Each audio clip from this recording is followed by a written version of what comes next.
क्या हमें अपने पार्टनर का डिस्चार्ज या पानी लेना चाहिए मुंह में, बॉडी के किसी और पार्ट में? कितना सही है और कितना गलत है? पहले मैंने इससे रिलेटेड काफ़ी वीडियोस में बहुत डीपली एक्सप्लेन किया है, लेकिन उसके बाद भी काफ़ी क्वेश्चंस निकल कर आते हैं और क्वेरीज बढ़ रही हैं। तो डेफिनेटली अब इस वीडियो में मैं खुल के हर चीज़ को कवर करूंगी।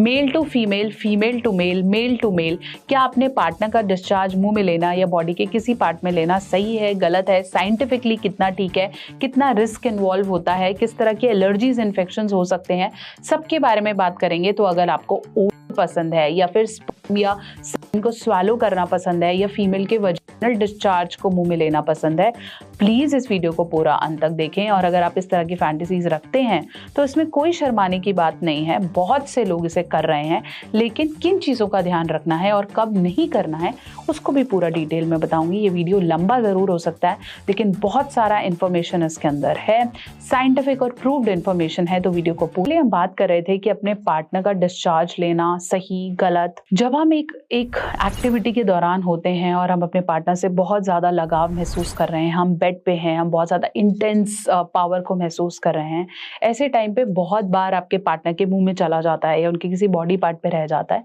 तो इसमें हमें घबराने या टेंशन लेने की बात नहीं है। This is actually very normal.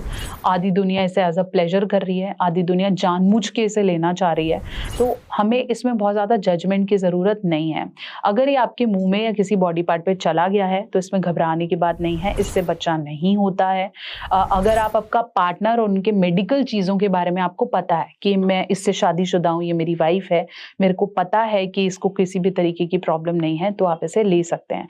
अगर आपके पार्टनर को डायबिटीज़, थायराइड, इस तरह की कोई भी प्रॉब्लम है तो वो आपको नुकसान नहीं करेगा। वो आपके पेट में गया है और वो एग्जैक्टली आपकी बॉडी से वैसे भी बाहर आ जाएगा। लेकिन अगर आपके पार्टनर को किसी भी तरीके की STI या सेक्सुअली ट्रांसमिटेड इन्फेक्शंस या कोई और प्रॉब्लम्स हैं तो डेफिनेटली इसे आप अवॉइड करेंगे। दूसरी बार, अगर आप मेल टू फीमेल कर रहे हैं, जैसे मान लीजिए मेल का निकल जाता है या फीमेल से अगर आप वजाइनल डिस्चार्ज ले रहे हैं, तो वो सिमिलरली सेम है। अगर आप अपनी वाइफ या पार्टनर को जानते हैं तो घबराने की बात नहीं है। लेकिन अगर आप किसी ऐसे के साथ कर रहे हैं, जैसे आप पेड कर रहे हैं या गर्लफ्रेंड के साथ कर रहे हैं या फिर बाहर कहीं कर रहे हैं, ऐसे टाइम पे ये डिस्चार्जेस आपको sexually transmitted infection, HIV, syphilis, gonorrhoea, बहुत सारे इन्फेक्शंस दे सकता है। स्पेशली जब आप स्वेलो कर रहे हैं और मुंह में कहीं कट है या आपकी बॉडी में कहीं और कट है और वो ब्लड में चला जाता है, तो आपको लेने के देने पड़ सकते हैं। इसलिए बोला जाता है कि का इस्तेमाल करिए, इसलिए बोला जाता है कि का इस्तेमाल करिए फीमेल को करते वक्त, क्योंकि ये डिस्चार्जेस आपकी बॉडी में कहीं ना कहीं इन्फेक्शंस को रेस करता है। और अगर आपके पार्टनर को हाइजीन इशू है, साफ सफाई या स्मेल वाला प्रॉब्लम है, तो स्किन प्रॉब्लम्स भी एक दूसरे से शुरू हो सकती हैं। जब हम एक पिंपल से दूसरे पिंपल फेस पे ही हो जाता है, हमारी बॉडी में ही हो जाता है, तो सोच लो इतने अनहाइजीनिक जगह पे आपको आपके पार्टनर से पिंपल्स, रैशेस, पॉस्ट्यूल्स होने के चांसेस हो सकते हैं। इसलिए हाइजीन इज द प्रायोरिटी। इसलिए मैं हमेशा बोलती हूँ कि अगर आप चाहते हैं कि आपका पार्टनर आपको हेड दे या फिर आपको ओरल करे, तो आपका हाइजीन बहुत ज़्यादा इंपॉर्टेंट है। ऐसे में डिस्चार्जेस उन्हीं से लेने की कोशिश करें जिनको आप एग्जैक्टली जानते हैं या आप रेगुलर सेक्सुअल एक्टिविटी में उसी पार्टनर के साथ इन्वॉल्व होते हैं। अब मैं बात कर रही हूँ प्रिकॉशंस की। सबसे पहला प्रिकॉशन है कि जब आपके पार्टनर को किसी भी तरीके की मेडिकल प्रॉब्लम है तो इसे अवॉइड करें। पीरियड्स के डेज में से अवॉइड करें।